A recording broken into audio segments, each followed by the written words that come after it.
अस्सलामु अलैकुम वरहमतुल्लाह। 29 जून को गांधी मैदान भरो पटना चलो, वक्फ बचाओ दस्तूर बचाओ कॉन्फ्रेंस अवामो खवास के साथ कोई बहुत बड़ा धोखा तो नहीं। या 29 जून को गांधी मैदान में होने वाले इस अज़ीमुश्शान वक्फ बचाओ दस्तूर बचाओ कॉन्फ्रेंस के खिलाफ उस शरारती गिरोह, मफाद परस्त तंजीम और व्यूज बटोरने वाले नौमौलूद यूट्यूब चैनल, अपनी दुनिया चमकाने वाले कुछ इदारे और इत्तेहाद उम्मत में सिंध लगाने वाले सियासी लीडरान और सियासी तहरीक की कोई साजिश और शरारत तो नहीं, और इस कॉन्फ्रेंस को नाकाम करने की कोई कोशिश तो नहीं है। गोया इस वक्त बिहार की तंजीमें, नौमौलूद इदारे, मदारिस, उलमा, मजमून निगार, नए फजला, कलमकार दो गिरोह में बढ़ चुके हैं। एक बहुत बड़ी तादाद इस बात का ऐलान, तशहीर और प्रचार कर रही है कि इमारत शरइया बिहार, उड़ीसा, झारखंड व मगरबी बंगाल, फुलवारी शरीफ, पटना के ज़ेर एहतमाम होने वाले कॉन्फ्रेंस के लिए 29 जून को पटना चलो और गांधी मैदान भरो, वक्फ बचाओ दस्तूर बचाओ कॉन्फ्रेंस में कसीर तादाद में शरीक होकर कामयाब बनाओ। ये गुरु जिसका रहबर सरपरस्त मौलाना अहमद वली फैसल रहमानी है, इसकी आवाज है, पुकार है, दिल का दर्द और कुढ़न है। मसाजिद मदारिस पर बुलडोजर, शरीयत में मुदाखलत, नबी करीम सल्लल्लाहु अलैहि वसल्लम की शान में गुस्ताखी और मॉब लिंचिंग जैसे मजालिम मुसलमान कब तक बर्दाश्त करेंगे। इसलिए 29 जून को गांधी मैदान पटना चलो और वक्फ बचाओ दस्तूर बचाओ। सिर्फ एक दिन अपनी मस्जिदों की हिफाजत के लिए, अपने मदरसों की बका के लिए, अपनी खानकाहों को आबाद रखने के लिए, अपने कब्रिस्तानों के तहफ़्फ़ुज़ के लिए आइए जमहूरी तरीका से अपने दीनी और नबी करीम सल्लल्लाहु अलैहि वसल्लम से मोहब्बत का सबूत पेश करें। पटना के गांधी मैदान में जमा होकर अपनी दीनी व मिल्ली गैरत का सबूत दें। इसलिए 29 जून को गांधी मैदान भरें और आओ पटना चले। कुछ बही खाओं ने इस तरह भी अपील की है, चलो गांधी मैदान चलें। 29 जून 2025 बरोज इतवार 11 बजे दिन चलो गांधी मैदान चलें। वक्फ बचाओ दस्तूर बचाओ कॉन्फ्रेंस। ए बिहार के मुसलमानों, इस वक्त हमें दो किस्म की ताकतों का सामना है। पहली वो ताकत जो हमारी मसाजिद, मदारिस, खानकाहों, दरगाहों और कब्रिस्तानों पर नजर जमाए बैठी है। उनकी कोशिश है कि हमारी शनाख्त को मिटा दिया जाए, हमारे वकार को तार तार कर दिया जाए और हमें माजी के खंडरात में तब्दील कर दिया जाए। दूसरी वो छुपी हुई ताकत है जो हुकूमत के साए और इशारों पर दीनी तबके के अंदर रहकर हमारी इमारत, हमारी तंजीमों, इदारों और हमारे इत्तेहाद को कमजोर करने पर तुली हुई है। ये वो अनासिर हैं जो अपनों के भेस में बेगानों का एजेंडा चला रहे हैं। ये वो लोग हैं जो मिंबर और मेहराब के करीब होकर जबान से तो इस्लाह का नारा लगाते हैं, लेकिन दर पर्दा इंतशार के बीज बोते हैं। उनकी अज़ाइम सांप के डसने से भी ज्यादा खतरनाक है। अब वक्त आ गया है कि हम इन दोनों ताकतों को जड़ से उखाड़ फेंके, इत्तेहाद का अलम बुलंद करें और गांधी मैदान को भर कर यह पैगाम दें कि हम मुर्दा कौम नहीं, जिंदा कौम हैं। इस आवाज पर लब्बैक कहने वाले बिहार के अक्सर बड़े मदारिस, बड़ी तंजीमें, खानकाहें, कदीम इदारे और मुल्क व मिल्लत का दर्द और कुरहन रखने वाले समाजी व सियासी हजरात हैं, जो एड़ी चोटी का जोर लगा रहे हैं कि वक्फ बचाओ दस्तूर बचाओ कॉन्फ्रेंस शान और शौकत के साथ, पूरे वकार के साथ मिल्लत की आबरू बनकर कामयाबी की मंजिल को पहुंचे। लेकिन कुछ मदारिस के जिम्मेदारान, नौमौलूद तंजीमों और इदारों के सरबराहान, जदीद फजला, मफाद परस्त, अहले कलम, मजमून निगार और सोशल मीडिया पर अपनी छाप बनाने वाले कुछ डगमगाते यूट्यूबर इस अज़ीमुश्शान कॉन्फ्रेंस वक्फ बचाओ दस्तूर बचाओ को फलाप करने और नाकाम करने की बड़ी साजिशें रच रहे हैं। मौलाना अहमद फैसल रहमानी की इज्जत को तो खूब दागदार किया ही है, इमारत शरइया के वकार को पूरे तौर पर मजरूह कर दिया है। अल्लाह की अजीम नेमत ज़बान और कलम का बेइंतहा गलत इस्तेमाल कर रहे हैं।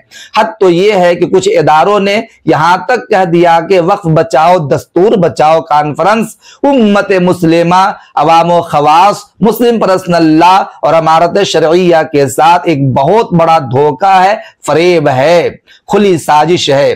किन लोगों ने क्या कहा, मुश्तअज़ खरवारे के तौर पर कुछ सुन लीजिए। एक साहब ने इस्तेहज़ाअन कहा, बहुत अच्छे दिन आने वाले हैं, पूरी दुनिया के इंसान मुसलमान होने वाले हैं। दूसरे साहब ने तंज कसते हुए ये पोस्ट लिखा, तू इधर उधर की न बात कर फैसल मुंगेरी अमरीकी, ये बता के बोर्ड के सदर और जनरल सेक्रेटरी के होते हुए तुझे सदारत करने पर शर्म महसूस होता है कि नहीं? बेशरम इंसान, अल्लाह की लानत हो तुझ पर। एक साहब ने पोस्ट लिखा, शेख की शेखी गई, जाहिद का तकवा भी गया, लज्जत दुनिया गई, हाथों से उकबा भी गया, रोज महशर पीट के सर फिर कहेंगे हाय हाय, जेब दुनिया में कटी, महशर में बटवा भी गया। एक साहब ने फैसल मुंगेरी अमरीकी से एक साहब ने कहा, फैसल मुंगेरी अमरीकी से नजात मिले अमारत की इमारत को इलाई, इस फिरौन से भी महफूज रहे तेरी खुदाई।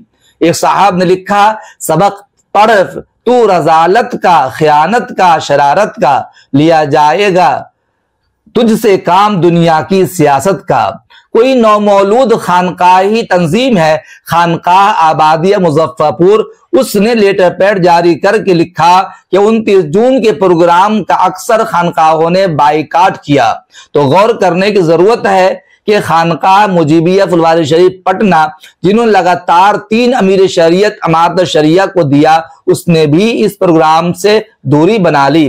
आखिर वक्फ बचाओ दस्तूर बचाओ कॉन्फ्रेंस में कुछ तो गड़बड़ है और धोखा है। सबसे बड़ा भूचाल और बलाखेज तूफान उस वक्त आया और अवाम खवास का दिमाग सनका और पगलाया जब मरकजी इदारा शरइया सुल्तानगंज पटना से एक लेटर पैड जारी हुआ, जो चंद हजरात के दस्तखत के साथ ये लेटर पैड सोशल मीडिया पर गर्दिश करने लगा। और फिर सितम बालाए सितम रत्बो याबिस के साथ अब्दुल समद कादरी के हवाले से अखबारात में लेटर पैड शाये किया गया।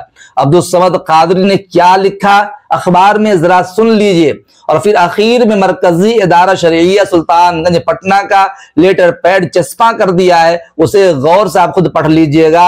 अब्दुल समद कादरी ने लिखा, गांधी मैदान जहां 2018 में दीन बचाओ देश बचाओ इजलास इसी अमारत शरइया और खानवादे ने किया था, जहां लाखों की तादाद में लोगों ने बड़े ख्वाब देखकर शिरकत की थी। उस इजलास के बाद क्या दीन बचाओ मुसलमानों को क्या मिला? उस वक्त कुछ नहीं बचा, तो क्या अब की रैली से वक्फ बच जाएगा? इसका जवाब किसी के पास नहीं है।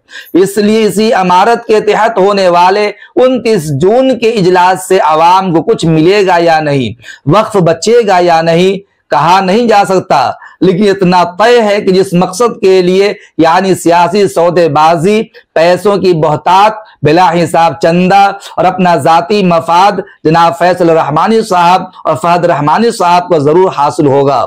इस इजलास के तई हर तरफ शुकूक व शुबहात हैं कि दीन बेचने की तरह इस बार वक्फ के नाम पर फिर कहीं मुसलमानों को फरोख्त तो नहीं कर दिया जाएगा।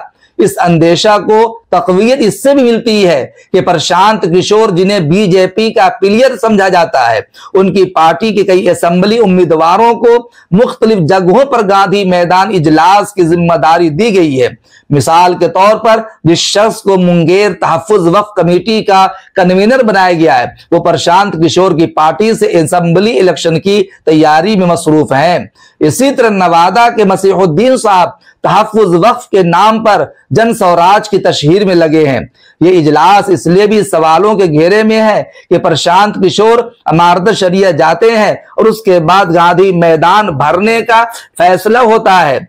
इधर अपोजिशन की कई सियासी जमातों ने इस रैली में बड़ी भीड़ जमा करने की यकीन दहानी कराई है।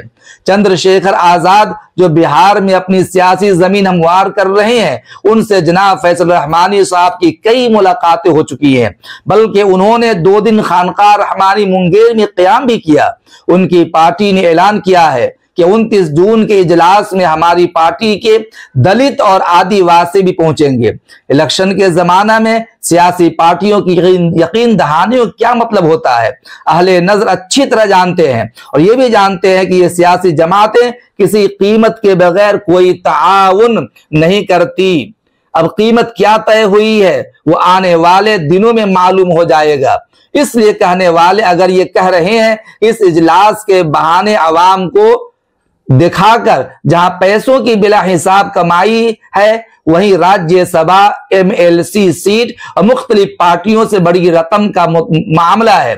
अगर यह कहा जा रहा है तो सारे दलाइल इस शुबह को यकीन में बदल रहे हैं कि इन लोगों को वक्फ के तहफ़्फ़ुज़ से कोई मतलब नहीं है, बल्कि बड़ा सियासी सौदा और करोड़ों की रकम जमा करने का एक जज्बाती तरीका है। क्योंकि ये कौम जज्बाती है, इसे हकीकत उस वक्त समझ में आती है जब लूट ली जाती है। ऐसा न हो कि इस मामला में भी मुसलमान फिर ठगे हुए महसूस करें। इस दरमियान ये भी इत्तलाआत हैं कि फहद रहमानी साहब ने जदयू के नायब सदर समेत कई जदी लीडरों से खुफिया मुलाकातें की हैं। यानी आवाम को बेवकूफ बनाने के लिए स्टेज पर गाली दीजिए और चुपके से मुलाकात कीजिए, इफ्तार का बाइकॉट कीजिए और जदी लीडरों के साथ इफ्तार पार्टी में शिरकत कीजिए। इतना दोहरापन और ढीठ बेजमीरी कहां से लाते हैं? यह बात भी समझने की है कि जिन लोगों पर बड़े पैमाने पर वक्फ घोटाले के मामले अदालत और अवाम में आम हैं, ऐसे लोग भी तहफ़्फ़ुज़ वक्फ रैली में शरीक और जिम्मेदार हैं। क्या वक्फ माफियाओं से मिलकर फैसल रहमानी साहब वक्फ बचा रहे हैं? यह भी गौर करना चाहिए।